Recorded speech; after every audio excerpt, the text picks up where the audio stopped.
জেলের দাগ একবার যার লাগছে সেই দাগই। দীর্ঘ 2 বছর পর নতুন সিনেমায় নতুন লুকে হাজির হলেন অভিনেতা আফরান নিশো। সবশেষ সুড়ঙ্গ দিয়ে অভিষেক ঘটিয়ে বাজিমাত করেছেন তিনি। এবার তার দ্বিতীয় ছবি দাগি টিজার উন্মুক্ত হয়েছে। 1 মিনিট 57 সেকেন্ডের টিজারে আফরান নিশোকে পাওয়া গেছে 3টি ভিন্ন লুক ও পরিস্থিতিতে। সিনেমায় তার চরিত্রের নাম নিশান। এই দাগি সিনেমা দিয়েই শাকিব খানের বরবাদের সঙ্গে টক্কর দিবেন নিশো। কতটুকু প্রত্যাশা পূরণ করবে সেটা সময় বলে দিবে। তবে টিজারে দেখা যায় দুর্দান্ত লুক।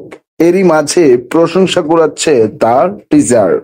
সেখানে দেখা গেছে প্রথমে তিনি হাজির হয়েছেন বড় চুলে, মাঝখানে তাকে পাওয়া যায় ছোট চুল বা স্বাভাবিকভাবে, আর একদম শেষে তিনি হাজির হন কয়েদির পোশাকে। তার কয়েদি নম্বর 786।